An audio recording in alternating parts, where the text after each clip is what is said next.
edukasyon ay isang susi upang ang tao ay magtagumpay, kung kaya't pinagbuhusayan ng bawat bata na makapagtapos ng kanilang pag-aaral. Lahat, pribado o pampublikong paaralan ay nagnanais na mapaunlad ang kalidad ng kanilang edukasyon. Dito, mayaman o mahirap man, ay nangangarap din upang maging maganda ang kanilang buhay. Ngunit, paano na nga ba ang mga batang walang sapat na kakayanan upang makapag-aral? Ano na nga ba ang bukas na kanilang haharapin?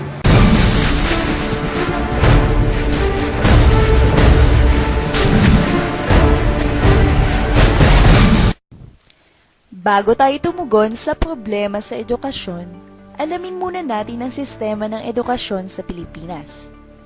Kaya naman sinadya namin ang Department of Education, NCR Division na matatagpuan sa Quezon City. Dito, aming inalam ang estado ng edukasyon sa ating bansa. Ang pamahalaan ng Department of Education ay naglalayon na makapagbigay ng kalidad na basikong edukasyon sa mga Pilipino, lalo na sa mga kabataan. Naayon ito sa Article 14 ng 1987 Constitution ng bansa. Ito ay bukas sa lahat ng pundasyon para sa habang buhay na pagkatuto at pagbibigay ng serbisyo sa kapakanan ng nakararami.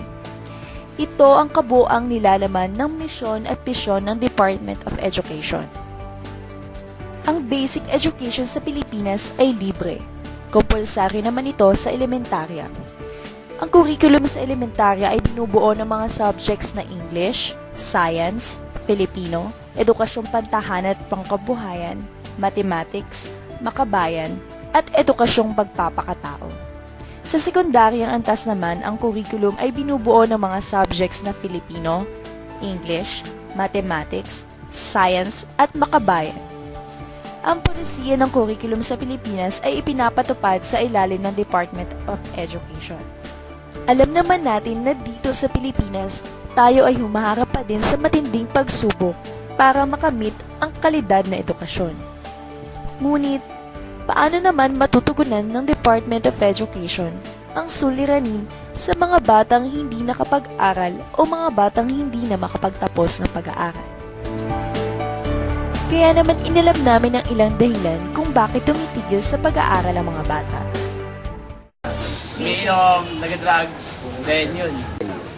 Tamad lang mag-aral ang bata. Mas gusto nilang magtambay, pasaway. Yun ang mga gusto nila eh. Hindi nakakapasok, kailangan may asikaso ng magulang. Wala sa magulang. Ang magulang sumusuporta, bata ang ayaw. Yung teacher ko kasi, kaya hindi din ako nakapag-aaral na maayos. Pag third grading na, hindi na talaga ako pinapasa. Kanino nga ba nakadepende ang kagustuhang makapagtapos ng pag-aaral? Nasa guro ba? Nasa magulang? Nasa gobyerno? Nasa estado ng buhay? O nasa estudyante? Alamin natin mismo sa mga out-of-school youth ang istorya ng kanilang buhay. Dito sa Bago Bantay, Quezon City ay nakilala namin ang tatlong out-of-school youth. Ito si JR alias Tuklaw, 20 years old. Elementarya lamang ang kanyang natapos. Naabutan naman namin na nagpapaligo ng sanggol na anak si Rosing, 19 years old, third year high school lang ang natapos. Ito naman si JP, nakatira na lamang sa bahay ng kaibigan dahil pinalaya sa magulang. Samahan niyo kami at alamin ang istorya ng tatlong out-of-school youth na ito. Tara, ang tama.